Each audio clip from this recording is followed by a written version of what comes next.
Salut tout le monde. Salut tout le monde. Hop, je vais enlever les notifs. Bon, je vais attendre un petit peu qu'il y ait du monde qui arrive comme d'hab.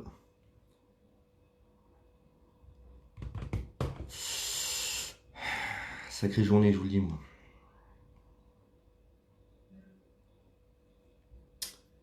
Salut, salut. Ah ça y est, c'est bon, j'ai les commentaires. Bon, pour ceux qui ont voulu se casser le cerveau et qui ont voulu regarder l'allocution de notre... salut Stéphanie. Qui ont eu le courage de regarder l'allocution de notre cher ministre. J'en ai encore mal à la tête. Je vais attendre qu'il y ait encore un tout petit peu de monde pour dire ce que j'ai à dire. Ça va pas être très très long, mais je pense que c'est important de le rappeler. Hop, je regarde en même temps si c'est partagé sur le groupe. Ouais, c'est bon. Ouais, comme ça je peux voir les commentaires. Alors, aujourd'hui, on voit notre petit ministre qui parle de la réforme des retraites. Je sais pas vous ce que vous en avez pensé. C'est usant toutes ces conneries, je vous jure. Ça fait 1 an que ça dure. Et je vois encore des commentaires de gens qui sont en train de nous dire attendez qu'il ait fini quand même. Attendez d'écouter ce qu'il a à dire quand même. Attendez de voir, on sait jamais. Bon. Je fais un résumé. On va faire ça pour tout le monde. Ça va être bien pour tout le monde. Il va y avoir ça en 2020, puis ça en 2027, puis ça en 2023, puis ça dans telle proportion, puis ça avec tel pourcentage, puis ça tout sera tel genre de personnes, puis là non, puis là oui, puis ça pour les femmes, puis ça pour les hommes, puis ça pour les enfants, puis alors les enfants ça dépend de ça, puis les femmes ça, puis... En 2018, en novembre 2018, on a été des milliers à sortir dans les rues. On est sorti pas pour le plaisir, pas parce qu'on avait envie de perdre du temps, pas pour faire chier le monde. On est sorti parce qu'on avait compris, pour la plupart, que leur mode de fonctionnement, il est très simple à comprendre. En fait, ils font exactement la même chose à chaque fois. Ils nous pondent une réforme, une loi, un truc à la con qui va foutre des milliers de personnes dans la merde, qui va être hyper complexe, hyper diffus, pas très clair. Ensuite, il y a une contestation. La contestation, parce qu'ils appellent ça une contestation, au final c'est eux qui font une forme de contestation sociale, puisqu'ils détruisent les droits sociaux et ils détruisent la vie de milliers de personnes. Et nous on fait que se défendre au final. Tu vois, on est là dans la rue, on se défend contre des gens qui veulent détruire nos acquis sociaux, nos droits de vivre dignement, etc. Et on se retrouve avec donc une fausse contestation, des gens qui braillent à l'Assemblée nationale en nous faisant croire qu'ils sont pour les gens, mais quand tu leur poses la question qu'est-ce que vous pouvez faire de concret, ils te disent bah rien, il y a une majorité, je peux rien faire. Ah, donc en fait, ce que tu fais, ça sert à quoi? Bah, rien du tout. Voilà. Quand je dis ça sert à quoi, c'est-à-dire concrètement, qu'est-ce que ça peut apporter de réel dans la vie des gens? Rien du tout. Parce qu'en fait, que ce soit dans leur première lecture, deuxième lecture, blablabla, blablabla, leur séance plénière, leurs enquêtes, leur bordel à la con, en fait, ça prend des mois, mais ça sert à rien du tout. Et ensuite, la deuxième forme de contestation, je suis en plein live, Chica. Non, je suis en plein live pour l'instant. Bah, tout à l'heure, dans 5-10 minutes, s'il te plaît. Qu'est-ce que je voulais dire? Je sais même plus. Si, et la deuxième forme de contestation, c'est quoi? C'est les organisations syndicales. Alors, je vais être clair, parce qu'apparemment ça n'a pas été compris depuis 1 an, alors je vais essayer d'être plus clair. Quand je dis organisation syndicale, je parle des représentants syndicaux qui font un sketch à chaque fois devant les caméras, en disant nous on décide, on va faire ça, on va pas faire ça, nous ça passera pas, machin. Bon, on voit encore l'autre Gugus de la CFDT qui était contre, puis maintenant, l'âge pivot c'est 64 ans, donc finalement, il a dépassé la ligne rouge, ça a pété là. Là, on va sortir les drapeaux, les montgolfières, on va sortir les barbecues, on va aller chanter, et puis ça va pas le faire. Heureusement, les syndiqués, eux, ceux qui luttent vraiment, ceux qui sont en fait de simples citoyens et qui veulent que les choses changent, eux ont compris, puisque comme on peut le voir depuis le début de cette grève, et même avant, parce qu'il y avait des syndiqués aussi dans les manifestations de Gilets jaunes, les gens n'ont plus envie d'être représentés par des gugus qui décident à leur place. Ça tombe bien, parce qu'en fait, si on réfléchit bien, que ce soit syndicalement parlant ou politiquement parlant, on n'a pas envie de se faire représenter par du gugus qui obéissent à des lobbies européens ou à des agences d'assurance ou je ne sais pas quoi encore, parce que des affaires de corruption sur des trucs ou des conflits d'intérêts, on en a tous les jours. Heureusement, il y a des gens qui ont décidé, non, c'est bon, c'est trop long, c'est trop compliqué, ils nous vendent du rêve, ils font du blabla, ils contrôlent l'opposition. L'opposition, elle est utile que devant les caméras à faire croire aux gens qu'on va changer quelque chose, mais au final, sur le long terme, ça change rien du tout. Donc, on sort dans les rues, on en a plein le cul. Et aujourd'hui, ce qui se passe, c'est quoi? Au bout d'un an de manifestation, il y a des gens qui sont fatigués, mais aussi des gens qui se sont réveillés, qui sont venus dans les manifs, de plus en plus d'ailleurs, sous différentes formes, pas forcément dans les manifs où on se faisait éclater la tronche et gazer à outrance, aussi dans des formes de manifestation comme par exemple la distribution de tracts, l'information sur ADP, l'information sur la corruption d'État, l'information sur plein de choses. Et ça, il y a des dizaines de milliers de personnes dans le pays qui le font depuis peut-être un an, peut-être 10 pour certains qui sont dans des assos et qui le font depuis un an. Aujourd'hui, un an de mobilisation, comme jamais, et on se retrouve dans une situation où on a un gouvernement qui se croit avoir récupéré son petite opposition classique, c'est-à-dire la petite opposition syndicale qui fait des beaux cortèges, qui a un service d'ordre, qui déborde pas, qui chante, qui rentre à la maison quand la cloche a sonné. Allez les enfants, on y va, on rentre maintenant. Vous avez dit que vous étiez pas contents, mais je ne changerai pas de cap. Merci les syndicats. Au fait, mon petit Robert, à 17h, on a une petite réunion politique syndicat pour le dialogue social, histoire de voir qu'on peut éventuellement te filer comme miette, histoire que tu fasses rentrer tout le monde. Comme ça, au moins, ça repart pour 5 ans et on est tranquille. Faut pas que ça reparte pour 5 ans. Il faut pas re-rentrer dans un système où où ils discutent avec vous, où ils vous font croire qu'ils vont changer les choses, en vous les amenant petit à petit sur l'assiette, petit à petit sur la table, en compliquant les choses petit à petit, de façon à ce qu'on a pu, de la même manière que ce qu'on a pu voir tout de suite.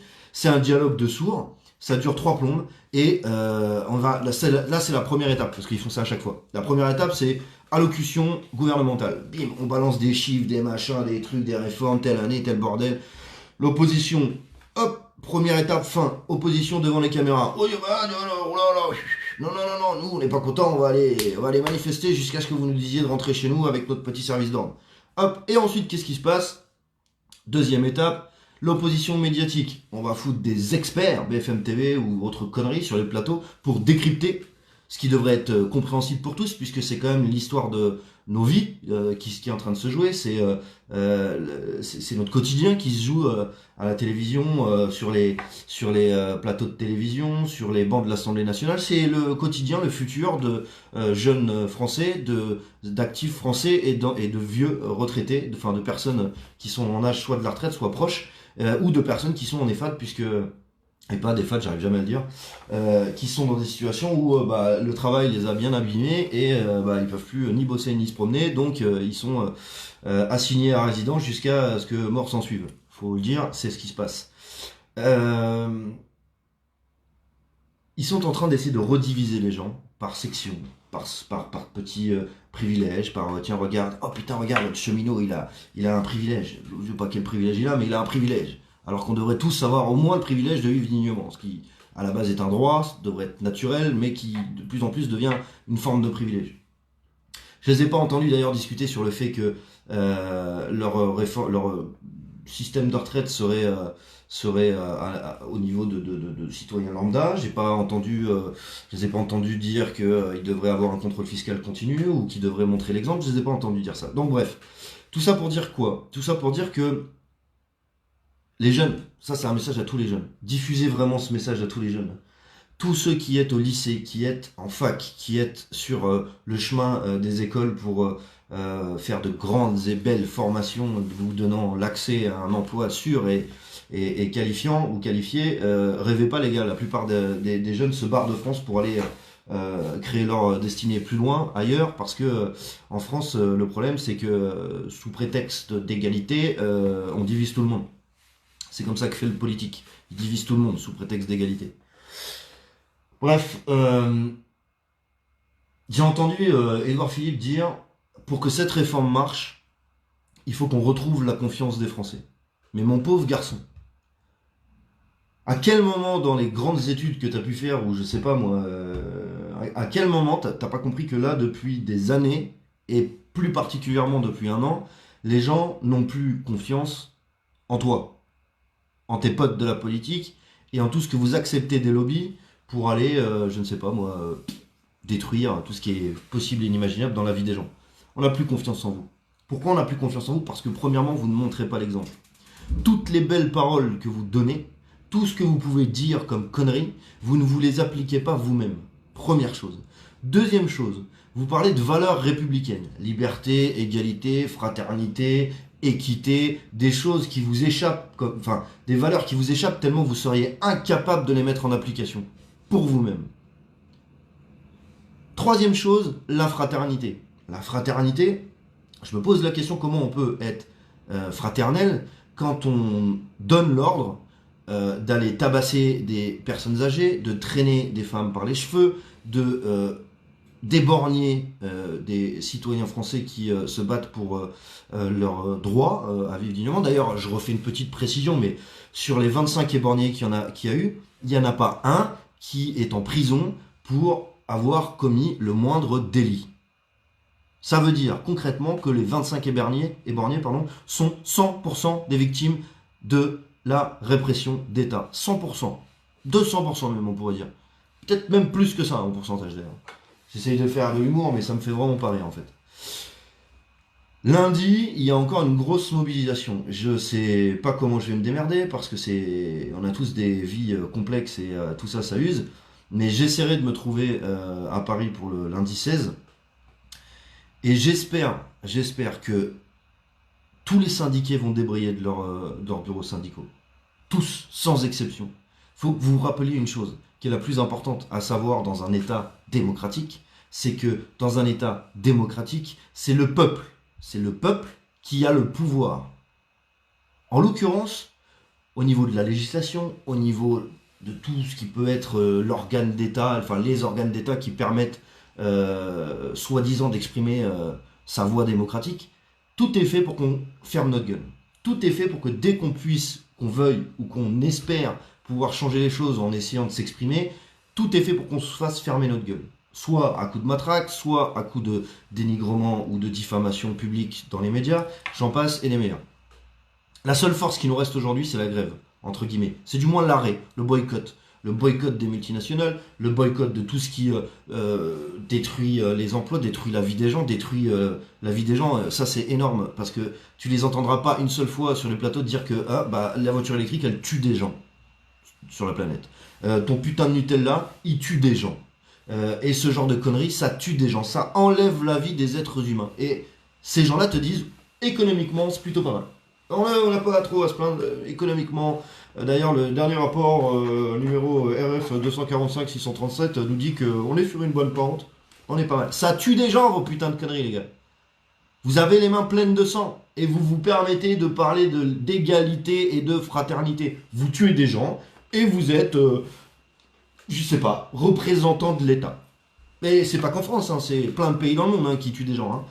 Et, sous prétexte d'égalité, de fraternité, d'équité, de bordel à la con encore. La vraie fraternité, on l'a retrouvée dans la rue, en se parlant entre humains. La vraie égalité, on l'a retrouvée dans la rue aussi, quand il y avait des femmes, des personnes handicapées, des hommes, des blacks, des blancs, des beurs, tout ce que tu veux. Ça, c'est la vraie égalité. Ça veut dire que contre l'inégalité, on est égaux. Avec toutes nos différences, on est égaux. Là, je vois qu'il y en a qui essayent de nous faire passer pour des antisémites, encore une fois, pour des machins. Bon, les gars, le seul truc qui peut être agressif, le seul truc qui peut être destructeur, le seul truc qui peut être violent, c'est les organes d'État. Ceux qui vous détruisent tous les jours votre quotidien. Donc je vais pas tourner en rond pendant 3 plombes, parce que ça, je pense qu'il y en a beaucoup qui l'ont compris, et beaucoup qui ne croient plus du tout en ces représentants politiques, mais je finirai par une petite phrase. La jeunesse, réveillez-vous. Vraiment, réveillez-vous. Parce que c'est votre futur. Et là, la responsabilité de votre futur, c'est des guignols en costard-cravate qui ont 50 balais de plus que vous, ou 40 peut-être, je ne sais pas. C'est vrai qu'on a un des présidents les plus jeunes de l'histoire. Ça n'empêche pas d'être un des présidents les plus cons de l'histoire. Mais... Vous avez votre destin qui est en train d'être joué par des bureaucrates, par des politiciens véreux, corrompus, qui sont en train de jouer avec votre destin. Pour tous les actifs, je comprends qu'il y en a que ça fasse chier parce qu'ils sont juste là. Je comprends qu'il y en a qui comprennent pas que la grève est nécessaire. Je comprends très bien que certains patrons, que certaines entreprises soient en difficulté depuis un an. Mais rappelez-vous une chose, si vous êtes en difficulté tout au long de l'année, c'est pas à cause de mouvements sociaux. Si vous êtes en difficulté quand vous regardez vos comptes bancaires et quand vous vous dites putain je vais devoir faire une liquidation judiciaire, ou alors putain je vais être obligé de choisir entre des médocs et bouffer, ou putain il va falloir que je dorme dans ma caisse que je peux plus payer mon loyer, c'est certainement pas à cause de mouvements sociaux. Tout ça, c'est à cause d'un système qui est validé, mis en place et diffusé grâce à des gens qui sont soi-disant élus démocratiquement avec une minorité de la population parce qu'ils refusent que la majorité s'exprime, sinon il y aurait déjà le vote blanc et il y aurait déjà des mandats impératifs et révocatoires. C'est à cause de ces personnes-là, seulement à cause de ces personnes-là, et tous ceux qui les financent, bien sûr, hein, c'est tout, je limite pas ça à la politique c'est juste des pions qui appliquent des mesures voulues par les lobbies, voulues par ceux qui détiennent les banques, les grandes multinationales, etc., le pétrole, tout ça. Tout ça, même si ça nous paraît loin, même si nous, chez nous, dans notre petite cuisine ou dans notre petit salon, on se dit putain, mais la vie de tous les jours, moi, ça, j'y comprends rien, c'est pas parce qu'on y comprend rien que c'est pas factuel. Ce qui est factuel, c'est que les grands de ce monde, quand je dis les grands abrutis de ce monde, les grands friqués, ceux qui ont le pouvoir, parce que l'argent les intéresse pas, c'est le pouvoir qui les intéresse. Ceux qui ont le pouvoir déterminent avec grande, je sais même pas comment on pourrait dire ça, machiavélisme, avec grand machiavélisme, ce qu'est le quotidien de tout un chacun sur la planète entière. C'est eux qui décident si tu vas crever en Centrafrique ou si d'un seul coup, paf, on va arrêter de te mettre en esclavage avec un franc CFA, ou alors où est-ce qu'on va aller piller tes ressources, ou alors est-ce qu'on va mettre 10% ou 5% de personnes aux minima sociaux pour avoir un certain pourcentage de personnes qui vivent en dessous du seuil de pauvreté dans un pays, qui permet à la population qui est entre les deux de se dire ah j'ai pas envie de finir comme ça, et puis c'est de leur faute qui nous pompent tout le fric, alors qu'en fait tous ceux qui pompent le fric sont en haut, tout simplement. C'est pas de la faute à quelqu'un s'il vit au RSA, même s'il est un peu feignant sur les bords. C'est pas de sa faute. Parce que je pense que si l'éducation, si la société était plus valorisante, si elle donnait plus envie, bah peut-être que ce gars-là, ce gamin-là ou cette gamine-là, bah elle aurait eu plus de rêves, plus d'espoir, et que ça lui aurait pas donné envie de pas faire partie de ce système. Ce qui est très compréhensible de pas vouloir faire partie de ce système. Hein. Tous ceux qui veulent vivre dans des camions au fin fond de la forêt, moi franchement je les comprends. Et tous ceux qui vivent dans des forêts en Amazonie ou qui sont complètement en dehors du monde dans lequel nous on vit, ils ont bien raison. Enfin bref. Tout ça pour terminer et dire quelque chose de plutôt très simple. Si on lâche aujourd'hui, peu importe qu'on soit syndiqué, peu importe qu'on soit jeune, vieux, peu importe la couleur qu'on ait, la confession religieuse, qu'on en ait une ou qu'on n'en ait pas une, qu'on soit juif, qu'on soit pas juif, on s'en fout complètement. Si on ne continue pas à mettre la pression sur ce gouvernement, et si on ne bloque pas, il faudrait bloquer complètement l'économie de ce pays. Vous inquiétez pas, quoi qu'il arrive, il y a toujours moyen de récupérer de l'argent, il y a toujours moyen, et à la limite, est-ce que c'est pas plus valorisant une fois que, bah ouais, ok, c'est compliqué maintenant, mais de se dire que c'est compliqué, mais on va devoir faire un effort parce qu'on sait que derrière, ça va avoir un impact. Et non pas, il va falloir serrer la ceinture, pourquoi? Bah je sais pas, moi c'est lui qui a dit que c'était compliqué. Il a dit il n'y a pas de sous. Il en prend plein ailleurs, il en laisse filer plein sur des paradis fiscaux pour des potes, mais il n'y a pas de sous. Alors il a dit qu'il fallait que je fasse ça. Est-ce que c'est pas mieux de se dire ça va être compliqué pendant un moment, mais après ce sera dans le mieux, plutôt que de dire c'est compliqué, alors de toute façon on peut rien faire, et puis laissons faire. Je pense pas. Donc tous les jeunes, levez-vous, bloquez bloquez tout ce que vous voulez bloquer en fait. Bloquez-le moi ce pays. Tous ensemble, faut qu'on le bloque ce pays. Vraiment. Faut qu'on leur dise stop complètement, fermement. Faut qu'on se défende. Ils sont en train d'attaquer clairement nos vies, notre quotidien. Ils veulent détruire. Le seul truc qui peut nous rester, c'est le lien qu'on a réussi à recréer. Pour pouvoir continuer à faire ce qu'ils font depuis 50 ans tranquillement. Le cul assis dans leur petite voiture de fonction avec chauffeur, en bouffant et en sirotant des trucs payés par le contribuable. Donc c'est sans colère hein, que je le dis, hein, vraiment. C'est même sans fatigue, parce que comment je pourrais être fatigué? Eux, ils prennent pas de repos, les gars. Ils prennent pas de repos. Hein. Ils se relaient, ils ont des assistants qui font le boulot à leur place. Ils viennent avec une petite feuille, ils disent ah ouais, c'est pas mal ça. On va dire ça. Donc alors, on garde le cap et allez tous vous faire reculer. Non, tu peux pas dire ça. Ah, pardon. On garde le cap et il faut retrouver une confiance nationale. Voilà ce qu'ils sont en train de nous mettre dans le crâne. Voilà la confiance envers les politiques, si j'en ai plus aucune. J'ai eu l'occasion de parler. Ah oui, ça je vous l'ai pas dit, putain. J'ai été au village des pompiers, place de la République à Paris, pour ceux qui ont suivi. Oh là là, attention, grande surprise, je vois Asselineau dans la tente des pompiers qui, son assistant essaye de venir 3 fois me demander tu veux pas lui parler, tu veux pas lui parler. Je lui dis non et finalement je me fais niquer parce qu'au bout d'un moment il arrive à côté de moi, il me tend la main, donc il me dit bonjour. Alors, je lui dis bonjour. Et il a essayé de me retourner le cerveau pendant 1 heure à me dire oui mais nous, vous savez, nous c'est notre programme, nous. Mais on veut plus en fait de politiciens professionnels, on veut plus de ça. On veut un programme collectif voté collectivement avec des personnes mises en place par domaine de compétences pour appliquer ce que le peuple a décidé collectivement. Point barre. Et tous ceux qui pensent, en vous essayant de vous faire peur, bah, vous vous rendez compte, la peine de mort, ça reviendrait. C'est en respect des droits de l'homme et du citoyen. La peine de mort, c'est interdit par les droits de l'homme et du citoyen. Donc vous inquiétez pas, ce genre de truc, ça peut pas être remis sur la table. Voilà, il y a des peines de prison, il y a des peines de travaux d'intérêt généraux, il y a des suivis psychologiques, tout ce que tu veux, qui existent déjà et qui permettent à des gens qui sont dangereux pour les autres ou pour soi-même d'être mis à l'écart des gens. Voilà, tout simplement.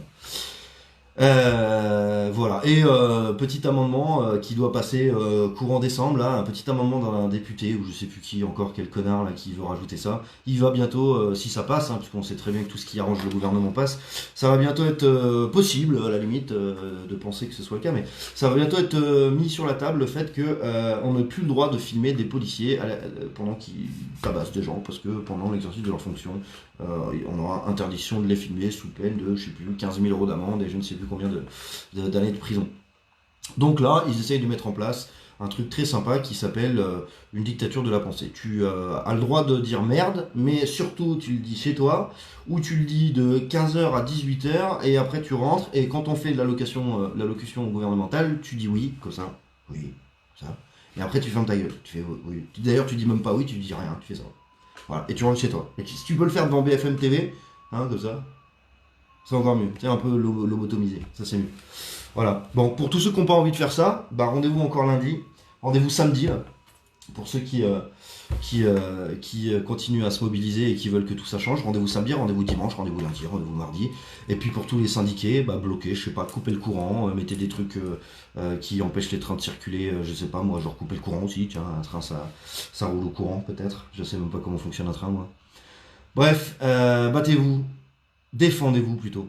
Défendez-vous parce que eux, bah, j'ai l'impression qu'ils ont quand même pas trop envie de laisser leurs petits privilèges et dire merde à toute cette oligarchie mondialiste, néolibéraliste, capitaliste qui détruit la vie de tout le monde sur la planète. Voilà. Je vous souhaite un bon courage parce qu'on va en avoir encore besoin. Ils sont déterminés, nous aussi. Ils sont une minorité. On est une majorité.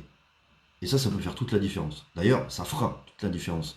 Parce que si on arrive collectivement à bloquer ce pays, ils pourront absolument rien faire. Ils auront que leurs yeux pour pleurer. Ils seront là, mais hein, qu'est-ce qu'on fait, chef? Eh ben, on ferme notre gueule parce qu'on n'a pas le choix. Voilà. Ou alors ils feront la mise en place d'un État totalitaire. Enfin ça, en France, ça va avoir du mal à passer quand même, je pense. Bref, je vous souhaite bon courage. Tous ceux qui se sont fait, encore une fois, blesser par l'État ce week-end, bon courage à vous. Bon rétablissement. Faites attention. Prenez le temps de vous reposer. Parce que revenir en manif, je sais que pour ceux qui se font blesser, c'est une manière d'exhorter les fantômes. Mais il faut aussi prendre du temps pour se reposer et prendre soin de soi. Donc pour ceux qui se sont fait blesser ce week-end, prenez du temps pour vous. Vous pouvez être utile, pas forcément devant un bouclier et un casque de CRS. Voilà. Pour le reste, bon courage. Et je le dis souvent, le seul échec, c'est l'abandon. Sauf que là, c'est deux camps qui s'affrontent, suivant le préfet allemand. Il y a le camp de la finance et le camp de l'humain. Moi, je sais où je suis. Je suis dans le camp de l'humain. Et ils peuvent aller se faire foutre avec leur fric. Voilà. Bonne journée à vous. Bon courage. Et puis, à très vite pour ceux qui sont encore mobilisés. Ciao, ciao.